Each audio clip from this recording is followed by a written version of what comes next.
தர்மம் தலை காக்கும், தகுந்த சமயத்தில் உயிரை காக்கும். ஆதித்யன் செய்திருந்த மகத்தான தர்மங்கள் அன்று ஆற்றோரத்தில் நரிக்கூட்டத்திற்கு நடுவே அவன் அகப்பட்டு கொண்ட போது முகம் தெரியாத மனிதன் மூலமாக அவனுடைய உயிரை காத்தது. முன்பு மாலினியை தாக்க வந்திருந்தவன் இம்முறை ஆதித்யனை காக்க வந்திருந்தான். முன்பு போல இப்போது அவன் தனியாக வரவில்லை. 4 மனிதர்களையும் சேர்த்தே அழைத்துதான் வந்திருந்தான். அவர்களும் தங்கள் முகங்களை மறைத்தே வந்திருந்தனர். ஆயுதம் தாங்கி வந்திருந்த அம்மனிதர்கள் அதிவேகத்தில் வாளை சுழற்றி நரிகளை வேட்டையாடத் துவங்கினர். அச்சமயம் முதலாவதாக வந்து அரசனை காத்தவன் தன்னிடம் இருந்த 2 வாட்களில் ஒன்றை அவனிடம் நீட்டி, இதை பெற்றுக்கொள்ளுங்கள் பிரபு, நரிகளை கொன்று போடுங்கள் என்று கேட்டுக்கொண்டான். வாளை வாங்கிக் கொண்ட ஆதித்யன் அதை வீசி நரிகளின் உடல்களை பதம் பார்த்தவாறே, யாரப்பா நீ? என்னை உனக்கு தெரியுமா? எப்படி நீ சரியான தருணத்தில் இங்கு வந்தாய்? நான் இங்கு இருக்கிறேன் என்று உனக்கு எவ்வாறு தெரியும்? நீ வீரர்களுடன் ஆயத்தமாக வந்திருப்பதை பார்த்தால் எதேச்சையாக இங்கு வந்ததைப் போல தோன்றவில்லை எனக்கு. என்னை நீ பின்தொடர காரணம் என்ன என நரிகளுடன் சண்டையிட்டபடியே அடுக்கடுக்காக கேள்விகள் கேட்டான். முகமூடிக்காரனோ, தங்களை நான் நன்கு அறிவேன் பிரபு. தங்கள் சம்பந்தப்பட்ட இன்னும் சிலரையும் நான் அறிவேன். அவர்களை நான் முதலில் சந்தித்த போது அவர்கள் இன்னார்தான் என்று எனக்கு தெரியாது. ஆனால் அதன் பின்பாக அவர்களை பற்றி நன்கு அறிந்து கொண்டேன் பிரபு. தங்களை பின்தொடர காரணம் என்ன என்று வினவினீர்களே, காரணம் உள்ளது அரசே. நன்றி கடன்தான் அந்த காரணம். நான் தங்களுக்கு கடன்படவில்லை, தங்களுக்கு வேண்டப்பட்டவர்களுக்கு கடன்பட்டிருக்கிறேன். இன்று என் உடலில் ஒட்டியிருக்கும் உயிரே உங்களவர்கள் எனக்கு போட்ட பிச்சைதான் பிரபு என்றெல்லாம் நரிகளை வேட்டையாடியவாறே மூச்சிறைக்க விவரித்து வந்தான் அரசனுக்கு. அம்மனிதன் எதிர்பார்த்திருந்திராத நேரத்தில் சீறி வந்த நரி ஒன்று அவன் மார்பில் தன் நகத்தால் கீறியது. சுதாரித்துக் கொண்டு நரியை அவன் தாக்குகையில் அதிவேகமாக வந்த ஆதித்யனின் வாள் அந்நரியை 2 கூறுகளாக வெட்டி போட்டிருந்தது. நரியை வீழ்த்திய அரசன் காயம்பட்டவனை நோக்கி, நண்பா, நீ நலம்தானே? சிகிச்சை கொடுக்க ஆட்களை வரச் சொல்லவா என அக்கறையாக விசாரித்தான். அப்புதியவனோ, இல்லை அரசே, வெளிக்காயம் பெரிதாக இல்லை, சிறிய நகைக்கீறல்கள்தான். ஆனால் சிங்கத்திடமும் வேங்கையிடமும் சண்டையிட்டு காயம் பெற வேண்டிய எனது உடல் போயும் போயும் ஒரு நரி தாக்கி காயம்பட்டு விட்டதே என்ற மனக்காயம்தான் என்னை பாதிக்கிறது. ஆனால் மத யானையுடனும் சிறுத்தையுடனும் சமர் செய்த வீராதி வீரர் தாங்களே இந்த குள்ள நரிகளுடன் சண்டை செய்யும் போது அற்ப மனிதனான நான் இவைகளிடம் காயம்பட்டதில் ஏற்பட்ட மனக்கவலை எனக்கு மறைந்துவிட்டது பிரபு என பதிலளித்தான். ஆதித்யன் வியப்பிற்கு அடையாளமாக முறுவலித்து, பரவாயில்லையே, என் வரலாறுகளை துல்லியமாக தெரிந்து வைத்திருக்கிறாயே நீ. ஆனால் எனக்குத்தான் உன்னை யாரென்றே தெரியவில்லை என வருத்தம் கொண்டது போல பேசி முகமூடிக்காரனின் விவரத்தை தெரிந்து கொள்ள வலை விரித்தான். அம்மனிதனோ அரசனின் வலையில் சிக்காமல், பசும்பூர்கள் அத்தனையும் வானத்து ஆதித்யரை அறியும் பிரபு. ஆனால் அந்த ஆதித்யரோ தன் ஒளியால் செழித்து வளரும் அத்தனை புற்களையும் அறிய மாட்டார். தாங்கள் ஆதித்யர், நானோ அற்ப புல். தங்கள் கிருபையால் நலம் பெற்றவர்களில் நானும் ஒருவன் எனில் தாங்கள் என்னை அறிந்திராததில் ஆச்சரியம் ஒன்றும் இல்லை பிரபு என திறமையாக பதிலளித்து தன்னை பற்றிய அடையாளத்தை விளக்குவதை தவிர்த்தான். வாட்களை சுழற்றியபடியே அருகருகே நின்றவாறு இருவரும் வார்த்தையாடலில் ஈடுபட்டிருக்க, தாக்க வந்த நரியின் தலையை சீவ ஆதித்யன் புயல் வேகத்தில் வாளை வீசினான். அதே சமயம் அதே நரியை மாய்த்து கழுகுக்கு இரையாக்க புது மனிதனும் தனது வாளை வீசினான். ஆதித்யன் அந்த நரியை குறிவைப்பான் என அம்மனிதன் அறிந்திருக்கவில்லை. ஆகையால் அவனது தாக்குதல் அத்தனை விசையுள்ளதாக இருந்திருக்கவில்லை. 2 வாள்களும் தன்னை நோக்கி வர தனது குறியை மாற்றி வேறு பக்கமாக தாவி ஓடிச் சென்று விட்டது நரி. வாளுக்கு இரையாக வேண்டிய நரி பாதையை மாற்றிச் சென்று விட்டபடியால் காற்றை கிழித்துக் கொண்டு சீறி பாய்ந்து வந்த ஆதித்யனின் வாள் பதமாக வீசப்பட்ட முகமூடி மனிதனின் வாளுடன் இடியோசையை எழுப்பியபடி மோதியது. ஆதித்யனின் வாள் பாய்ந்து வந்த வேகத்திற்கு எதிரில் வேறு எவரேனும் வாளேந்து நின்றிருந்தால் ஆதித்யனது வாளால் அதிவேகத்தில் தூக்கி வீசப்பட்டு பல அடி தூரத்திற்கு சென்று விழுந்திருக்கும் எதிராளியின் வாள். ஆனால் தாக்குதலுக்கு உள்ளான வாளானது திடமாக அதை பிடித்திருந்தவனின் கையிலேயே இருந்துவிட்டது. இது ஆதித்யனுக்கு அடுத்த அதிர்ச்சியாக இருந்தது. அந்த ஆச்சரியம் மாறாமல் அவன், அற்ப புல் செய்யக்கூடிய காரியமா இது நண்பா? என் வாழ்வீச்சை சமாளித்து சற்றும் நகராமல் நின்ற இடத்திலேயே நிற்கிறாய். உன்னிடம் இன்னும் எத்தனை எத்தனை அதிசயங்களைத்தான் புதைத்து வைத்துள்ளாய் அப்பா. நான் வாள் செலுத்திய வேகத்திற்கு ஒன்று உன் வாள் பறந்து போய் விழுந்திருக்க வேண்டும், அல்லது உன் கையெலும்பு முறிந்திருக்க வேண்டும். இரண்டும் நிகழாமல் நிலையாக நீ நிற்கிறாயெனில் நீ வாள் சண்டையில் தேர்ச்சி பெற்றவனாகத்தான் இருத்தல் வேண்டும்.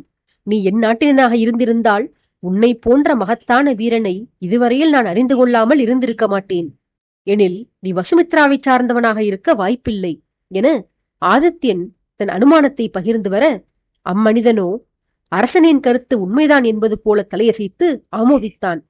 அதை கண்டுகொண்ட ஆதித்யன், நன்று, திறமைசாலிகளையும் வீரர்களையும் என் நாடு அத்தனை எளிதில் தப்பிச் செல்ல விட்டுவிடாது நண்பா. என் மனதை கவர்ந்தவர்களை நான் என் அன்புக்கு கைதியாக்கி என் நாட்டிலேயே இருக்கச் செய்து விடுவேன். என்னுடன் இருக்க சம்மதமா உனக்கு என்று கேட்டான். முகமூடிக்காரனோ, தங்கள் திருவாயால் அழைப்பு பெற்றது நான் செய்த பாக்கியம் பிரபு. நான் வந்திருப்பதே அதற்காகத்தான். விரைவில் மீண்டும் உங்களை தேடி வருவேன் அரசே என அரசனுக்கு மறுமொழி கூறினான். ஆதித்யன் புருவங்களை குவித்து, அதான் வந்துவிட்டாயே அப்பா, மறுபடியும் எதற்கு வர வேண்டும் என கேட்டுக்கொண்டிருக்க, அந்நேரம் பார்த்து கூடாரங்கள் இருந்த திசையிலிருந்து மனிதர்கள் பலர் ஓடிவரும் ஓசை கேட்டது.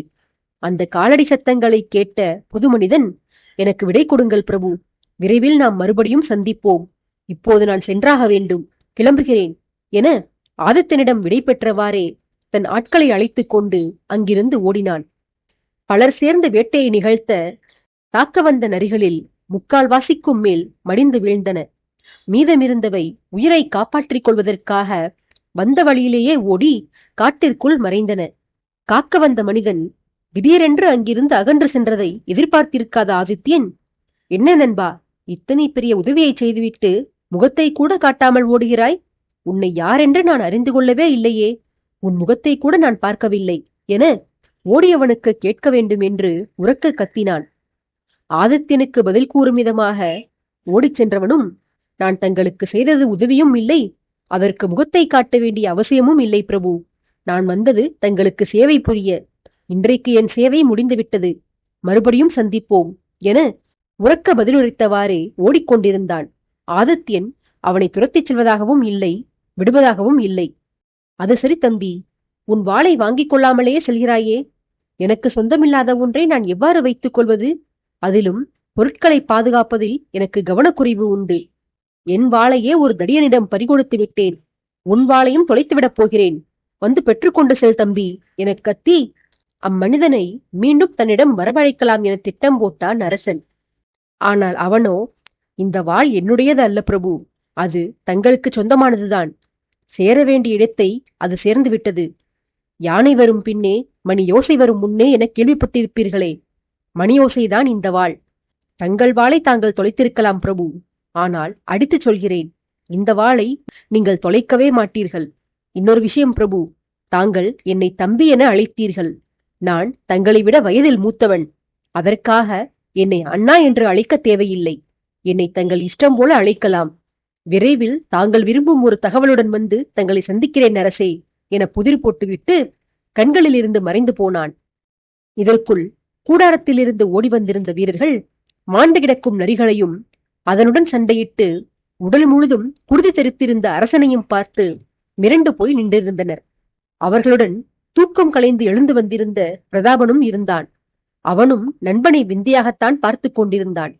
வந்தவர்களை குழம்பச் செய்திருந்தது ஓடிக்கொண்டிருக்கும் யாரோ ஒருவனிடம் அரசன் உரையாடல் நிகழ்த்தி வந்திருந்ததுதான். அரசனது காவலுக்கு வந்து நரிகளுடன் சண்டையிட்டு களைத்திருந்த இரு வீரர்களையும் அழைத்துச் செல்லும்படி உத்தரவிட்ட பிரதாபன் ஆதித்தனின் கோலத்தை ஏற இறங்க கண்டான். வியப்பு, கோபம் எல்லாம் கலந்த முகபாவத்துடன், உனக்கு ஆற்றங்கரையில் வந்து அமர நேரம் காலமே கிடையாதா ஆதித்யா? இது நாய் நரிகள் உழவ வேண்டிய காலம். இந்நேரத்தில் அவைகளின் இடத்தை நீ வந்து ஆக்கிரமித்துக் கொண்டால் நரிக்கூட்டம் என்ன செய்யும் பாவம்? அதற்கு தெரியுமா என்ன, நாம் வாழும் இந்த நாடு இங்கு அமர்ந்திருக்கும் மனிதனுக்கு சொந்தமானது என்று? நீ என்ன நினைத்தாய்? ராஜ்யத்தின் சக்கரவர்த்தி நீ என்பதால் விலங்குகள் வந்து உனக்கு வணக்கம் வைத்து விட்டு செல்லும் என்று கருதினாயா? என் குருவை மாய்த்த எதிரிகளை வெறித்தீர பழி தீர்க்க வேண்டும் என்று எத்தனையோ ஆண்டுகளாக காத்திருந்தேன். பல காலமாக தேடி வந்த பகைவர்கள் இன்று தாங்களாக என்னிடம் வந்து அகப்பட்டு கொண்டார்கள். அவர்களை ஆசை தீர வதைத்த ஆனந்தத்தில் நிம்மதியாக உறங்கி ஓய்வெடுத்துக் கொண்டிருந்தேன். நடுநிசி கடந்தும் பிசாசு போல உறங்காமல் திரிந்து கொண்டிருக்கும் முன்னால் என் உறக்கம் கெட்டுவிட்டதரா என வசைப்பாடி வந்தான் நண்பனை. அரசனை பிரதாபனின் பாதுகாப்பில் விட்டுவிட்டு மற்ற வீரர்கள் எல்லாம் அங்கிருந்து நகர்ந்து சென்றிருக்க, மூச்சிறைக்க இறைந்த பிரதாபனுக்கு மறுமொழி கூறாமல் அருகில் இருந்த ஆற்றில் கையில் வைத்திருந்த வாளை நினைத்து அதில் படிந்திருந்த நரிகளின் குருதியை சுத்தம் செய்தான் ஆதித்யன். பிரதாபனின் அங்கவஸ்திரத்தை அவன் அனுமதியின்றி உருவியவன் அந்த வஸ்திரத்தை கொண்டு வாளை நன்கு துடைத்து ஈரத்தை அகற்றி அதை ஆராய்ந்தான். கையில் இருந்த வாளையே மெய்மறந்து உற்று நோக்கிக் கொண்டிருந்ததும் இல்லாமல் தன் வஸ்திரத்தை உருவி வாளை சுத்தம் செய்ததோடு தன் பேச்சையும் லட்சியம் செய்யாமல் இருந்தவனைக் கண்டு பொய்சனம் கொண்ட பிரதாபன், ஏனடா நான் பேசிக் கொண்டிருக்கிறேன், நீயானால் வாளை ரசித்து பார்த்தபடி இருக்கிறாயே, ஏன் உன் வாழ்நாளில் நீ வாளையே பார்த்ததில்லையா, அல்லது இந்த வாளில் உன் மனைவியின் மதிவதனம் பிரதிபலிக்கிறதா என கிண்டலாக கேட்டான். பிரதாபன் சிரித்தபடி சீண்டிக் கொண்டிருக்க, ஆதித்யன் தீவிரமும் அதிர்ச்சியும் ஆச்சரியமும் கலந்த வதனத்துடன், இதில் என் மனைவியின் வதனம் தெரியவில்லை பிரதாபா, இதில் தெரிவது என் அன்னையின் வதனம் என புதிர் போட்டான். பிரதாபனும் ஆச்சரியம் கொண்டு ஆதித்தனிடமிருந்து வாளை பறித்து முன்னும் பின்னும் திருப்பி பார்த்தான். அவன் கண்களுக்கு அதில் எதுவும் தென்படவில்லை. எவ்வளவோ தேடியும் எதையும் கண்டறிய முடியாமல் போனதால் எரிச்சலுற்றவன் ஆதித்யனை முறைத்தபடியே, எங்கேடா அன்னையுடைய வதனம்? அந்த சந்திரனின் ஒளிதான் இந்த வாளில் பட்டு பிரகாசிக்கிறது. அன்னையை நிலவுடன் ஒப்பிட்டு புகழ்வதெல்லாம் பாராட்டுக்குரிய விஷயம்தான். ஆனால் அந்த வேளையை இந்த நடுநிசையிலா செய்ய வேண்டும்? பேய் பிசாசுகளை தொந்தரவு செய்யாமல் கூடாரத்திற்கு வந்து உறங்கடா என செல்லமாக கடிந்து கொண்டான் ஆதித்யனை. பிரதாபனின் வேடிக்கை பேச்சு ஆதித்யனை தொந்தரவு செய்யவில்லை. அவன் தீவிரம் மாறாத வதனத்துடன், இந்த வாள் எனக்கு வேண்டியவர்களுக்கு சொந்தமானது என்று வந்திருந்த மர்ம மனிதன் கூறிச் சென்றனடா. இதனை நன்கு உற்று நோக்கு. இதில் வசுமித்ராவின் ராஜமுத்திரை பதிக்கப்பட்டுள்ளது பார். இந்த வாள் என் தாத்தா சூரியவர்மர் என் தந்தை சோமவர்மருக்கு பரிசளித்தது. இளவரசராக பட்டமேற்ற போது தாத்தா இதை என் தந்தைக்கு வழங்கியதாக குறிப்புகள் இருக்கின்றன. இது காலகாலமாக எங்கள் பரம்பரையில் பின்பற்றி வரும் வழக்கமடா. மகன் பட்டமேற்கும் போது அரசர் தன் கையால் மகனுக்கு மணிமுடி சூட்டி புது ராஜவாள் ஒன்றை பரிசளிப்பார். பிரத்யேகமாக வழங்கப்பட்ட அந்த வாளையே அரசனான பின்னும் மகன் பயன்படுத்தி வருவான். வருணன் எடுத்துச் சென்ற எனது வாளும் எனக்கு இளவரசு பட்டம் சூட்டிய போது என் தந்தை எனக்கு பரிசளித்ததுதான். என் தந்தை மர்மமாக மரணிப்பதற்கு முன்னரே அவரது வாள் தொலைந்து போயிருந்தது. அவர் நோய்வாய்ப்பட்டிருந்த போதும் அவர் மரணம் ஏறிய போதும் நான் தலைநகரில் இல்லை. அவர் இறந்த செய்தி கேட்ட பின்பே தலைநகர் வந்தடைந்தேன். வாள் பற்றி விசாரித்த போது கோட்டை முழுவதும் தேடியும் அதை கண்டுபிடிக்க முடியவில்லை என அப்போதிருந்த கோட்டை காவல் தளபதி கூறியிருந்தார். எப்போதோ ஆதித்தபுரி கோட்டைக்குள் காணாமல் போன வாள் இன்று யாரோ ஒரு முகம் தெரியாத மனிதன் மூலமாக நடுக்காட்டில் நிற்கும் என் கைகளில் கிட்டியிருக்கிறது. என்னவர்கள் எவருக்கோ கடன் பட்டிருப்பதாக அம்மனிதன் கூறினான் பிரதாபா. எனக்கு தெரிந்தவர்களில் ஆபத்தில் உள்ளோருக்கு தேடி தேடி உதவி புரிவதற்கென்றே ஒரு ஜீவன் வாழ்ந்து வருகிறது என்றால் அது என் தாய் நீலாதேவிதான். எப்போதும் தன் எஜமானரை பிரியாத என் தந்தையின் உற்ற தோழருமான அமரேந்திரன் நண்பருடைய இறுதி நாட்களில் கோட்டையில் இல்லை என்று கேள்விப்பட்டேன். யாரோ உடல்நலமில்லாத உறவினரை சந்திப்பதற்காக சொந்த ஊருக்கு செல்வதாக அன்னை பிரபாவதியிடம் சொல்லி மனைவியை அழைத்துக் கொண்டு சென்றிருக்கிறார். அவர் சென்றவர் பல மாதங்களுக்கு பிற்பாடுதான் தலைநகர் திரும்பியிருக்கிறார். அவர் செல்வதற்கு முன்னர் எல்லைக்காவல் படையிலிருந்து விடுமுறையில் பெற்றோரை சந்திப்பதற்காக கோட்டைக்கு வந்திருந்த வருணனையும் என்னை சந்திக்கச் செல்லச் சொல்லி நான் இருந்த பரதபுரிக்கு வலுக்கட்டாயமாக அனுப்பிவிட்டுதான் அங்கிருந்து கிளம்பியிருக்கிறார். இவை எதுவுமே எதேச்சையாக நிகழ்ந்தவை போல தெரியவில்லை பிரதாபா. இந்த நிகழ்வுகளுக்கு பின்னால் பெரும் மர்மம் உள்ளதாகவே படுகிறது. எனில் அன்று அவர்கள் கோட்டையிலிருந்து அவசர அவசரமாக கிளம்பிய போது என் தந்தையுடைய இந்த ராஜவாளையும் எடுத்துச் சென்றிருக்க வேண்டும். அதை பாதுகாப்பாக என் அன்னை நீலாதேவியிடம் சேர்ப்பித்திருக்க வேண்டும். இத்தனை காலமும் பொக்கிஷம் போல பாதுகாத்து வந்த வாளை என் தாய் இந்த மர்ம மனிதன் மூலமாக என்னிடம் அனுப்பியிருக்க வேண்டும் என்று யோசனையுடனேயே தனது அனுமானங்களை பிரதாபனுக்கு எடுத்து கூறி வந்த ஆதித்யன் சட்டென்று எதையோ கண்டுபிடித்து விட்டவனாய் நண்பனின் இரு தோள்களையும் இறுக்கமாக பற்றி கொண்டு, அப்படியெனில் என் தாய் என்னிடம் விரைவில் வரப்போகிறார் போல பிரதாபா எனச் சொல்லி உற்சாகத்தில் பிடித்திருந்த தோள்களை உலுக்கினான். பிரதாபனுக்கு எதுவும் விளங்காமல், எதை வைத்தடா சொல்கிறாய்? அன்னை வரப்போகிறார் என்று வந்தவன் சொன்னானா என்ன எனக் கேட்டான். ஆதித்யன் அவனிடம், சொன்னானடா, ஆனால் வெளிப்படையாக சொல்லவில்லை, சூசகமாக சொன்னான்.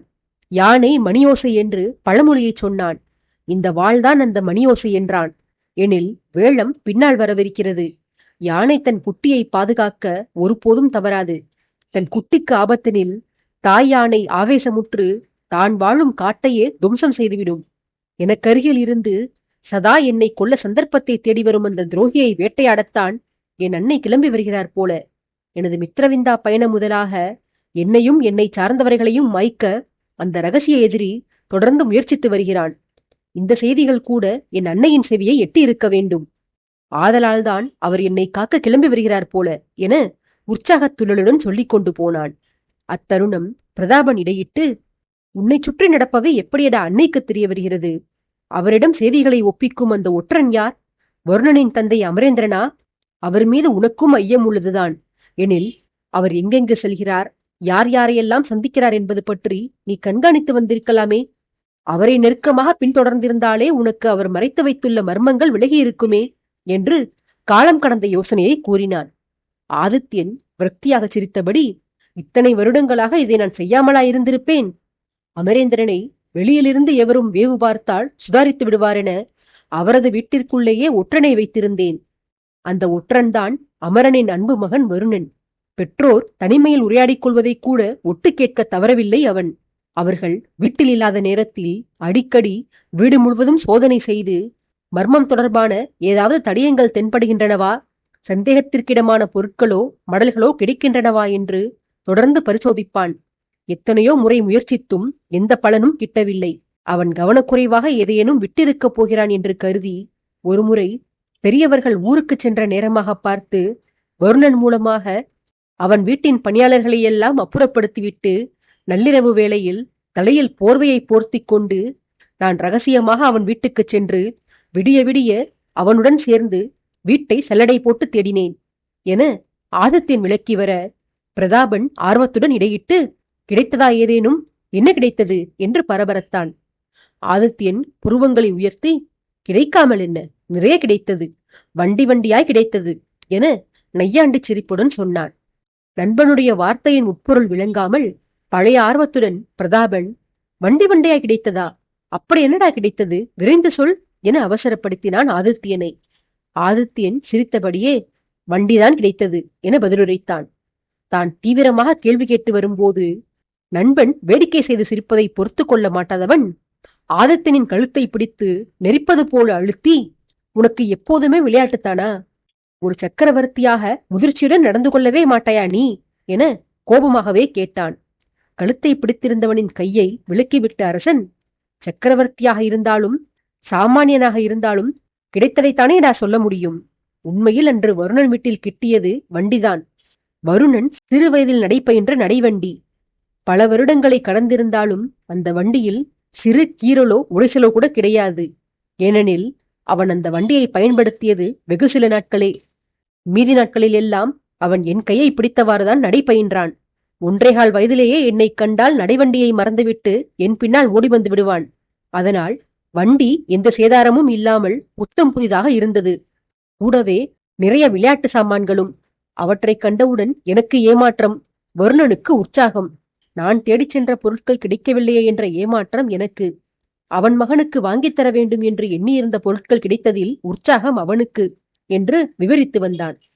அதை கேட்ட பிரதாபன் எரிச்சலுடன், இப்போது இந்த வரலாறு அவசியம்தானா? நான் மர்மத்தை பற்றி கேட்டால் நீயோ நீ செய்த விஷமத்தனத்தை பற்றி கூறுகிறாய் என்று சலித்துக் கொண்டான்.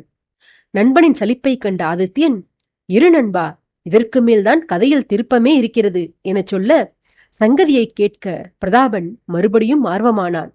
ஆதித்யன் ஆரம்பித்தான். விளையாட்டுச் சாமான்கள் கிடைத்தவுடன் அந்த காட்டெருமை வயது திரும்பியது போல குழந்தையாக மாறி பொருட்களை உருட்டி விளையாண்டு கொண்டிருந்தது. நான் தேடி வந்த ஆதாரங்கள் கிடைக்கவில்லையே என்ற ஏமாற்றம் ஒருபுறம், தடிமாடு போல வளர்ந்திருந்தும் பொம்மையை பார்த்து ரசித்துக் கொண்டிருந்த வருணனின் செய்கைகளால் உண்டான கோபம் மறுபுறம். இவையெல்லாம் சேர்ந்து எனக்கு எரிச்சலை தூண்டின. ஆகையால் செய்வதறியாது வீட்டிலிருந்த பொருட்களையெல்லாம் உருட்டித் தள்ளி வீட்டையே அலங்கோலமாக்கி விட்டேன். அதன் பின்பு அடுக்கலைக்கு சென்று அங்கிருந்த பாத்திரங்களையெல்லாம் பரவலாக சிதறடித்தேன். அப்போது திடீரென பின்கட்டில் இருந்து ஏதோ ஒரு சத்தம் கேட்டது. யாரோ அடுக்கலையில் இருக்கும் வீட்டின் பின்கதவை திறந்து உள்ளே வருவது போல சத்தம் கேட்க நான் சுதாரிப்படைந்து கையில் கத்தியை ஓங்கிக் கொண்டு காத்திருந்தேன்.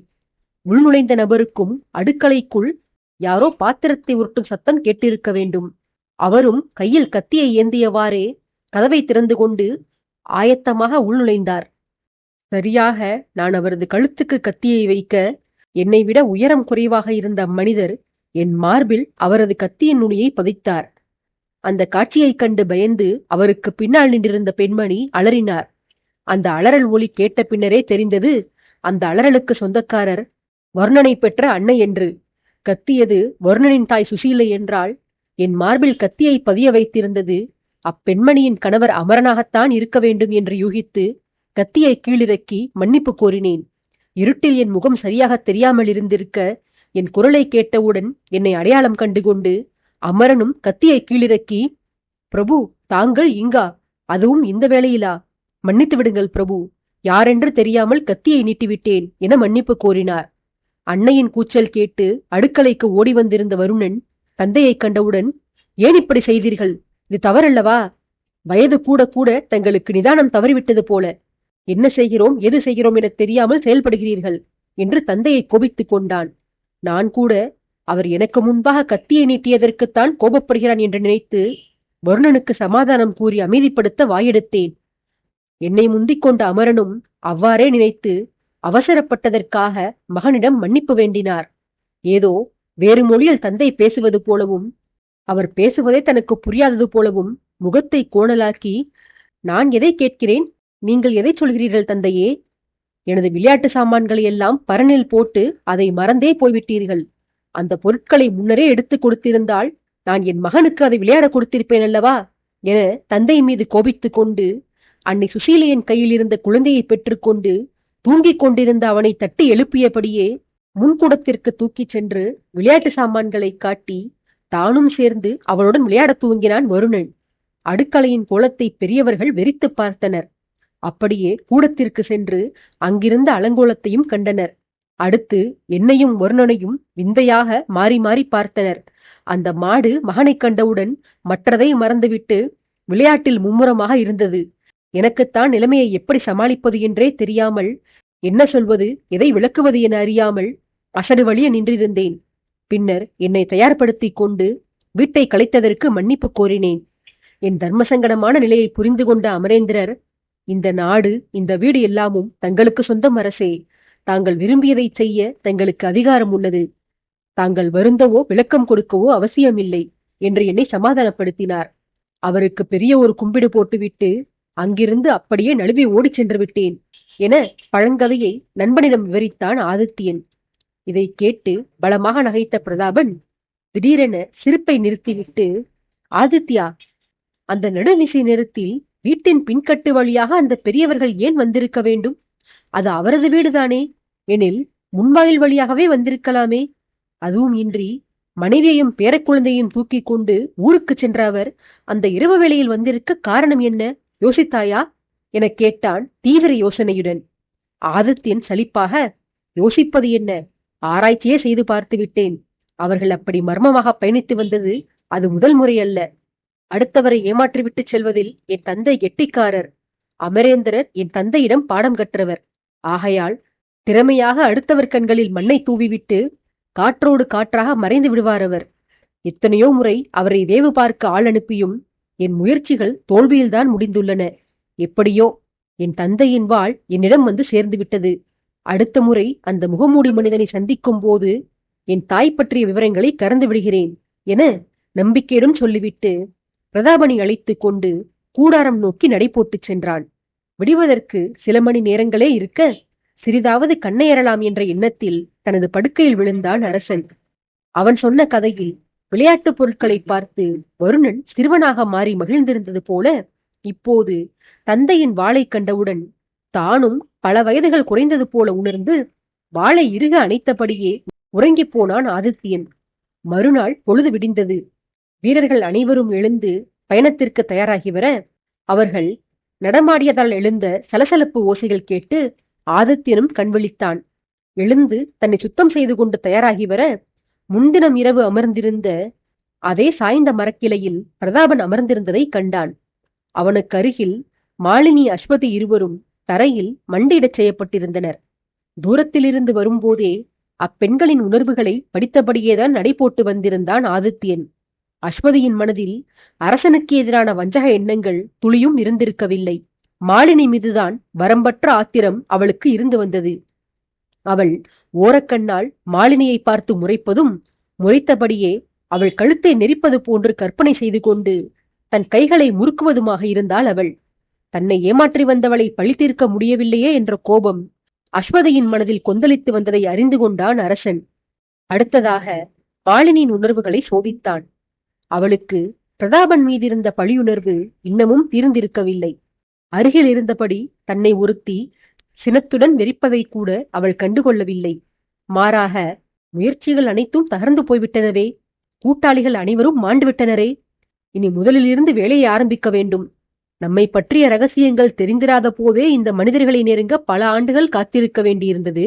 இதில் ரகசியம் அனைத்தும் அம்பலமாகி உதவி ஒத்தாசைக்கு கூட ஆள் இல்லாத நிலையில் இந்த கர்வம் பிடித்த ஆடவர்களை பழிவாங்க இன்னும் எத்தனை ஆண்டு காலம் காத்திருக்க வேண்டுமோ என மாலினி உள்ளுக்குள் மலைப்பது ஆதித்யனது அறிவுக்கு தெளிவாக எட்டியிருந்தது. பழியுணர்ச்சியில் எதிரில் வருபவனை கவனிக்க மறந்தாள் அவள். முன்பே கவனித்திருந்தால் மனோசாஸ்திரம் அறிந்த அவன் முன்னால் மடத்தனமாக மனதில் உள்ளதை வெளிக்காட்டியிருக்க மாட்டாள் அவள். கை கால்களை வீசியபடி நடையிலும் சிரிப்பிலும் ஆணவம் தெரிக்க தன் முன்னால் வந்து அமர்ந்தவனை கண்ட மாலினிக்கு அடிவயிறு கலங்கியது. அவள் கண்கள் பயத்தில் கண்ணீரை சுரந்தன. அரசனின் இலக்கார சிரிப்பு இன்னமும் ஓயவில்லை. உதட்டை கோணலாக்கி பல் தெரியாமல் வன்மமாக அவன் நகைத்த விதத்தை கண்டபோதில், தன் குகைக்குள் வந்து சிக்கிய இரையை பார்க்கும் போதில் சிங்கத்தின் கண்களில் தோன்றுமே ஒரு பார்வை, வசமாக வந்து மாட்டிக்கொண்டாயா என்பது போன்ற எகத்தாள பார்வை. அதே ஏளனப் பார்வையுடன் தான் மாலினியின் எதிரில் வந்து அமர்ந்திருந்தான் ஆதித்யன். தனக்கருகில் வந்து அமர்ந்த நண்பனின் உதட்டில் தெரிந்த உணர்ச்சியும், எதிரே இருந்த மாலினியின் கண்கள் காட்டிய பயமும் வார்த்தைகள் இன்றி அவர்களுக்குள் என்ன நடந்திருக்கும் என அப்பட்டமாக உணர்த்தியது பிரதாபனுக்கு. அவனும் மாலினியை நோக்கிய வண்ணமே இலக்காரமாக, என்ன நண்பா, இவள் இன்னும் திருந்தவில்லை போலவே, நீ அவளை பார்க்கும் பார்வையே பெண்ணிவளது வஞ்சத்தை வெளிச்சம் போட்டு காட்டுகிறதே என தன் கண்டுபிடிப்பை பற்றி பெருமையுடன் கேட்டான் ஆதித்யனிடம். நண்பனுக்கு ஆம் என்று தலையசைத்தவன், பாம்பின் வாயிலிருந்து பல்லை பிடுங்கினாலும் அதன் சீரும் புத்தியை மாற்ற முடியாது பிரதாபா. பல் இருக்கிறதோ இல்லையோ, அது அடுத்தவரை கடிக்கத்தான் முயற்சி செய்யும். நம் எதிரில் இருப்பதும் அப்படியொரு பல் பிடுங்கப்பட்ட நச்சுப்பாம்புதான். நிஜப்பாம்புக்கு பல்லை பிடுங்கினாலே போதும், ஏனெனில் அதன் பற்களில் மட்டும்தான் விஷம் இருக்கும். ஆனால் இந்த மனித பாம்பு மாலினிக்கோ உடல் முழுவதும் விஷம் உள்ளது. ஆகையால் வேறு சிலவற்றையும் இவள் உடலிலிருந்து அகற்ற வேண்டும் என்று மாலினியை பரிகாச பார்வையோடு பார்த்த வண்ணமே பிரதாபனுக்கு பதில் கூறி வந்தான் ஆதித்யன். அரசன் தயாராகி பெண்கள் முன்பு வந்து அமர்ந்தவுடனேயே ஆங்காங்கே சுற்றித் திரிந்திருந்த வீரர்கள் பெண்களுக்கு ஆதித்யன் கொடுக்கப் போகும் தீர்ப்பை தெரிந்து கொள்ளும் ஆர்வத்தில் அரசனை சுற்றி கூடியிருந்தனர். மாலினியின் கொடூர குணங்களை தான் விமர்சிப்பதை மனநிறைவுடன் கேட்டு வந்த அஸ்வதியை ஏறிட்ட அரசன், என் குருமாதாவின் மரணத்திற்கு காரணமானவள் நீ என்ற கோபம் உன் மீது எனக்கு வரம்பில்லாமல் உள்ளது. இருந்தும் குரு புத்திரி என்ற முறையில் உனக்கு ஒரே ஒரு வாய்ப்பு தருகிறேன். கொடுமையிலேயே பெரிய கொடுமை நாம் மிகவும் நம்பும் நபர்களால் நாம் ஏமாற்றப்படுவதுதான். அந்த கொடுமையை இந்த மாலினியிடம் நீ அனுபவித்துள்ளாய். அதே போல இன்பத்திலேயே பெரிய இன்பம் நமக்கு கூட இருந்தே குளிப்பெருத்தவர்களை பழித்தீர்ப்பதுதான். அந்த இன்பத்தை இப்போது நீ அடைய நான் உனக்கு வாய்ப்பளிக்கிறேன் என அரசன் சொல்லி வந்த வேளையில், அவன் தன் பேச்சை முழுமையாக முடிப்பதற்கு முன்னரே அஸ்வதி ஆவேசமாக எழுந்து, உத்தரவு பிரபு, ஒரு கத்தி மட்டும் தாருங்கள், இவளை என் வெறித்தீர வதைக்கிறேன் என கண்கள் சிவக்க அரசனிடம் வேண்டினாள். அஸ்வதி வேகமாக எழுந்தவுடனேயே சுற்றி நின்றிருந்த வீரர்கள் அவள் அரசனை தாக்கிவிடுவாளோ என்ற அச்சத்தில் பெண்ணவளை நெருங்கி வந்தனர். வந்தவர்களை கையை உயர்த்தி நிறுத்திய ஆதித்யன் பின்பு ஓங்கிய கையை அஸ்வதியின் புறமாக திருப்பி மேலும் கீழும் அசைத்து, பொறுமை பெண்ணே, பொறுமை. ஏன் இத்தனை ஆவேசம்? கோபம் ஒரு சாபம். அதிலும் பெண்ணினத்திற்கு இருக்கவே கூடாத உணர்வு அது. ஆண்கள் அப்போதைக்கு உண்டானதை மட்டும் சிந்திப்பவர்கள், பெண்களோ பிற்காலத்திற்கும் சேர்த்து சிந்திக்கக்கூடியவர்கள். ஆனால் பெண்ணவளுக்கு ஏற்படும் ஆத்திரம் அவள் அறிவை மழுங்கச் செய்து கண்முன்னே எதிரில் நடப்பதை கூட சிந்திக்க விடாது. ஆகையால் ஆண் ஒருவன் கோபப்பட்டால் அவன் மட்டுமே அழிந்து போவான். ஆனால் பெண்ணொருத்தி கோபப்பட்டால் அவளுடைய சுற்றமே அழிந்து போகும். உன் கோபம் உன்னை பெற்றவர்களை அழித்தது போல. வஞ்சித்தவளை பழிவாங்க வாய்ப்பு தருகிறேன் என்று கூறினேன்தான். ஆனால் அந்த வாய்ப்பு அவளை கொல்வதற்காக அல்ல. நீயும் சரி, மாலினியும் சரி, நெடுங்காலத்திற்கு உயிருடன் இருக்க வேண்டும். மாலினியின் அவயங்களை சேதப்படுத்து.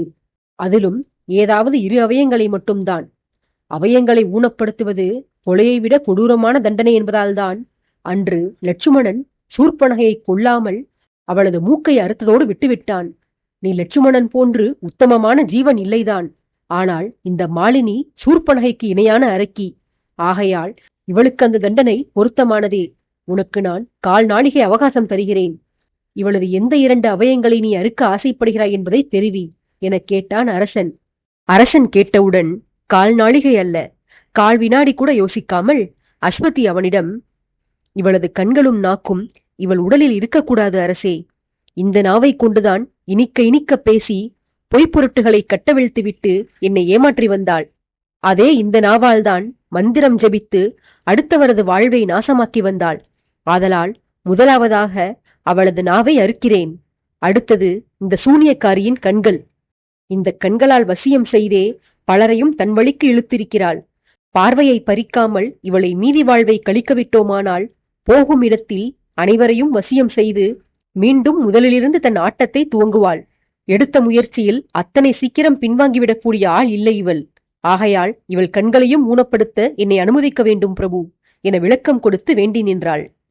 அஸ்வதி கோரி முடித்தவுடன் நண்பனது அதரத்தில் தெரிந்த முறுவலை கவனித்த பிரதாபன், ஏனாதித்யா, உனக்கு பிறர் மனதை படிக்க மட்டும்தான் தெரியுமா? அல்லது உன் மனதில் உள்ள எண்ணத்தை பிறர் மனதிற்கு செய்தியாக அனுப்பும் வித்தையும் தெரியுமா? உன் சிரிப்பை பார்த்தால் உன் ஆள் மனதின் ஆசையைத்தான் அஸ்வதி கோரிக்கையாக விடுக்கிறாள் போலவே. ஒருவேளை நேற்றிரவு நான் உறங்கச் சென்ற பிறகு அஸ்வதியை சந்தித்து காலையில் என்ன பேச வேண்டும் என்று கற்றுக் கொடுத்து விட்டு வந்தாயா? அவள் பேசுவதையும் அதை கண்டு நீ நகைப்பதையும் பார்த்தால் இங்கு நடப்பதெல்லாம் நாடகம் போல தோன்றுகிறதே என சீண்டினான் நண்பனை. ஆதித்யன் சீண்டியவனுக்கு மறுமொழி கூறும் விதமாக, நாடகமா?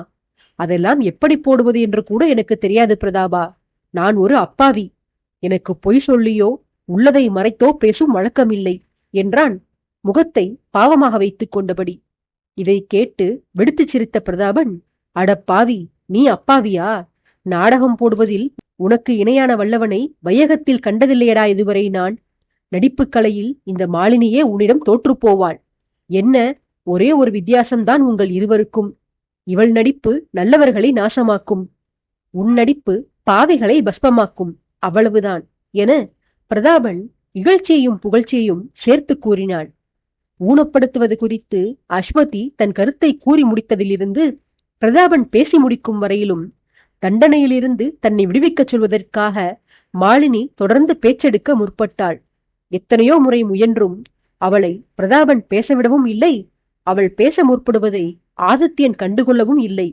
வெறுப்படைந்த மாலினி பிரதாபன் நண்பனிடம் உரையாடி முடித்த பின்பாக, ஆதித்யா, என்னை அவமதிக்காதே, நான் செல்ல வேண்டும், என்னை விட்டுவிடு என ஆக்ரோஷமாக கத்தினாள். அதைக் கண்டு ஆதித்யனே முறுவலித்து அமைதியாக அமர்ந்திருக்க அஸ்வதியும் பிரதாபனும் மாலினியை அறைய ஒரே சமயத்தில் கை ஓங்கினர். ஓங்கிய அஸ்வதியின் கரத்தை பிரதாபன் தனது ஒரு கரத்தால் பிடித்து நிறுத்தி மற்றொரு கரத்தால் மாலினியின் கன்னத்தில் ஓங்கி அறைந்தான்.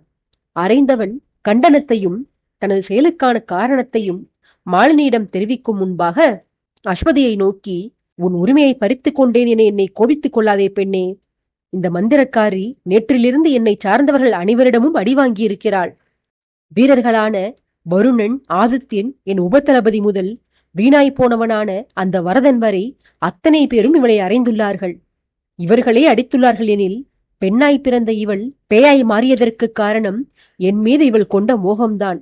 ஆதலால் சம்பந்தப்பட்டவன் நான் அடிக்காவிடில் அது நன்றாக இராதே.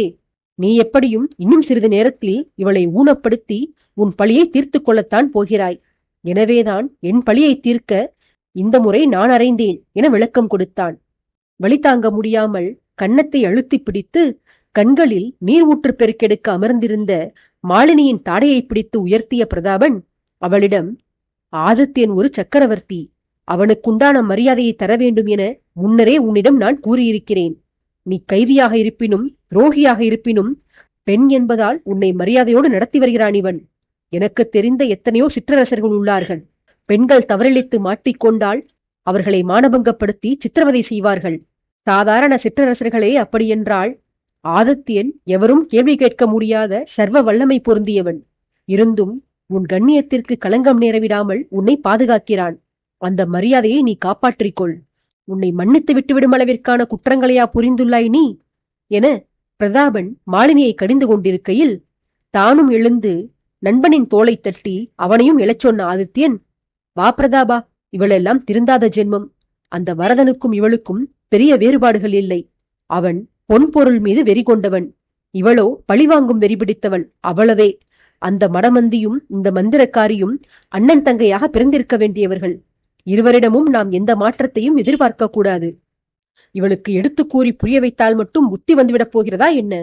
சென்று உணவை முடித்துவிட்டு பயணத்தை துவங்கலாம் எனச் சொல்லி பிரதாபனை இழச் செய்தவன் செல்லும் முன்பாக தன் குறுங்கத்தியை அஸ்வதியின் கையில் திணித்து, பார்த்துக்கொள், கத்தி பத்திரம், இது பொக்கிஷ கத்தி என அறிவுறுத்திவிட்டு பெண்களை கண்காணிக்குமாறு தன் வீரர்களுக்கு ஜாடை காட்டிவிட்டு உணவருந்தச் சென்றான். ஆதித்யன் உணவு உண்டு கொண்டிருந்த வேளையிலேயே மாலினி பயங்கரமாக அலறும் ஓசை கேட்டது. அஸ்வதி தனது பழியை தீர்த்து கொண்டாள் என உணர்ந்து கொண்டவன் உணவை முடித்து எழுந்தான். மீண்டும் மாலினியை காண அவன் மனம் இடம் கொடுக்கவில்லை. திரும்பி பாராமலேயே அவளை தூரமாக அழைத்துச் செல்ல சொல்லி தன் வீரர்களுக்கு உத்தரவு போட்டான். பார்க்கவ வீரர்கள் மூவரை அழைத்து, இந்த பெண்ணை வந்தி துறைமுகத்துக்கு அழைத்துச் செல்லுங்கள்.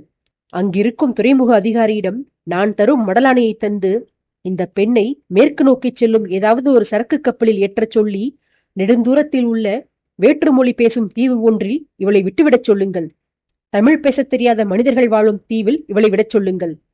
மறந்தும் இவள் எங்கு கொண்டு செல்லப்படுகிறாள் என்பதை இவள் காதுபடும்படி பேசிவிடக்கூடாது என்று கப்பலின் களபதியை எச்சரித்துவிடச் சொல்லுங்கள். இவளுடைய மந்திர சக்தி பற்றியும் இவளது துர்குணங்கள் பற்றியும் விவரமாக கூறிவிட்டு வாருங்கள். கூறினால்தான் அதிகாரியும் கப்பல் பணியாளர்களும் இவள் வலையில் வீழாமல் இருப்பர். எல்லாவற்றிற்கும் முதன்மையாக இவளை வைத்தியரிடம் அழைத்துச் சென்று இவள் காயங்களுக்கு கட்டுப்போடுங்கள். அருகில் உள்ள கிராமத்தில் இருந்து மாட்டு வண்டி ஒன்றை சம்பாதித்து அதில் இவள் கை கால்களை கயிற்றால் இறுக பிணைத்து இவளை அழைத்துச் செல்லுங்கள். அந்த வண்டியில் இவள் கைக்கு எட்டும் இடத்தில் ஆயுதங்கள் எதுவும் இல்லாமல் பார்த்து கொள்ளுங்கள். இவள் சண்டைத்தரத்தை பற்றி வீரர்கள் விளக்கியதை வைத்து பார்த்தால் இவளால் கண்களின் உதவியின்றியே எதிராளியை மாய்க்க முடியும். ஆகையால் மிகுந்த எச்சரிக்கையுடன் இருங்கள். சந்திரபுரிக்கு என்னுடன் வர எனக்கு ஆட்கள் தேவைப்படுவதால் இங்கிருக்கும் நம் வீரர்களை அதிக அளவில் உங்களுடன் துணைக்கு அனுப்ப முடியாது.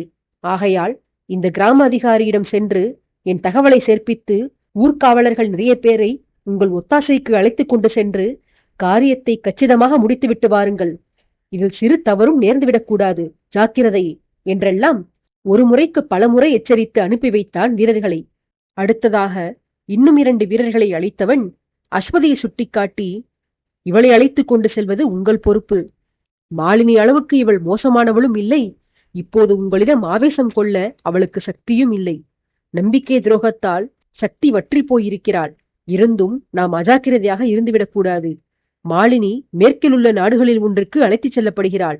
அதனால் இவளை அதற்கு நேர் எதிர் திசையில் உள்ள கிழக்கு நாடுகளில் ஒன்றுக்கு செல்லும் கப்பல் ஒன்றில் ஏற்றிவிடுங்கள். செல்லும் வழிதோறும் இவள் கண்கள் கட்டப்பட்டபடியே இருக்க வேண்டும். செல்லும் திசை குறித்து இவள் கேட்டால் தவறான திசைகளையே சொல்லி வாருங்கள். மாலினி குறித்து கேட்டால் அவள் நீ போகப் போகும் அதே நாட்டிற்கு தான் அழைத்துச் செல்லப்படுகிறாள் என்று பொய்கூறிவிடுங்கள். தகவலை தவறாக கொடுத்தால் மாலினியை பழிவாங்க பைத்தியக்காரி போல இவள் நாடு முழுவதும் சுற்றித் திரிந்து கொண்டிருப்பாள். இவளது வஞ்சகச் செயலால் என் மனைவி அனுபவித்த வேதனைகள், அந்த புறத்தில் அவள் பட்ட அவமானங்கள் என்றென்றும் என் மனதிலிருந்து அகலாது. என் மனைவி அனுபவித்த அந்த கொடுமையை அதை அவளுக்கு கொடுத்த இந்த அரக்கியும் அனுபவிக்க வேண்டும். தற்சமயம் இவளிடம் தோன்றும் மனமாற்றம் தோழி செய்து வந்த துரோகத்தை பற்றி அறிந்து கொண்டதனால்தானே தவிர இவள் செய்த குற்றங்களையெல்லாம் எண்ணி வருந்துவதனால் என்று கூறுவதற்கில்லை. ஆகையால் இவளும் தண்டனையை அனுபவித்தே ஆக வேண்டும் என உத்தரவிட்டு வீரர்களை செல்லச் சொன்னான். அஸ்வதியை அழைத்துக் கொண்டு வீரர்கள் செல்ல, பெண்ணவள் காவலர்களிடம் அனுமதி பெற்று அரசனை நெருங்கி வந்து அவன் முன்பு மண்டியிட்டாள். பெண்கள் விஷயத்தில் ஆதித்யன் விடுத்திருந்த ஆணைகளையெல்லாம் வார்த்தை தவறாமல் கேட்டு வந்த பிரதாபன் மண்டியிட்டவளை நோக்கி, காலம் கடந்து விட்டது பெண்ணே, இனி காலில் விழுந்து பயனில்லை. தீர்ப்பு எழுதியாகிவிட்டது. இனி மன்றாடி பிரயோஜனம் ஒன்றும் இல்லை என உறுதியான குரலில் எடுத்துரைத்தான். அஸ்வதியோ முன்பைப் போலவே இப்போதும் பேசியவனுக்கு மறுமொழி கூறாமல் ஆதித்யனிடமே தன் செய்கைக்கான விளக்கத்தை கொடுத்தாள். நான் பாதம் பணிந்தது என்னை மன்னிக்கச் சொல்லி வேண்டுவதற்காக இல்லை பிரபு. நான் செய்த குற்றங்கள் மன்னிப்பிற்கு தகுந்தவை அல்ல. அதை நானே அறிவேன். தாங்கள் எனக்கு என்ன தண்டனை வழங்கியுள்ளீர்கள் என்பதை நான் அறியேன். ஆனால் தங்களுக்கு ஒரு உறுதியளிக்கிறேன் பிரபு. தங்கள் தண்டனை எதுவாக இருந்தாலும் அதை நான் மனமுவந்து ஏற்பேன். இனி வாழ்நாளில் தங்களுக்கு எதிராக ஒரு துரும்பை கூட கிள்ளி போட மாட்டேன். என்னை எந்த சிறைக்கு அனுப்பினாலும் அங்கிருந்தபடி ஆயுள் முழுவதும் தங்களுக்காக இறைவனை பிரார்த்தித்தபடியே இருப்பேன். எனக்கு விடையளியுங்கள் அரசே என கேட்டுக்கொண்டவள் அரசனின் பதிலை எதிர்பார்க்காமல் எழுந்து வீரர்களுடன் நடந்து சென்றாள். பெண்ணவளின் செயலை பார்த்து விரக்தியாக சிரித்த ஆதித்யன், காலம் கடந்து புத்தி பிறந்து என்ன புண்ணியம்? இவள் செல்லட்டும், நாம் அடுத்த வேலையை பார்ப்போம் பிரதாபா. இன்று மாலைக்குள் சந்திரபுரியை அடைய வேண்டும் நாம். அங்கு அடுத்த சதிகாரியை சந்திக்க வேண்டும். சிவகாமி சதிகாரியாக இருந்துவிடக்கூடாது என்பதே என் விருப்பம். என் எண்ணம் பலிக்கிறதா என்று பார்ப்போம். ஒருவேளை பலிக்கவில்லையெனில் அவள் மீது மரியாதை கொண்டிருக்கும் என்னால் அவளுக்கு தண்டனை தர முடியாது. அவளுக்கு தண்டனை கொடுக்கும் பொறுப்பை நீ ஏற்றுக்கொள் பிரதாபா என நண்பனிடம் கேட்டுக்கொண்டு குதிரையில் ஏறி அமர்ந்தான் ஆதித்யன்.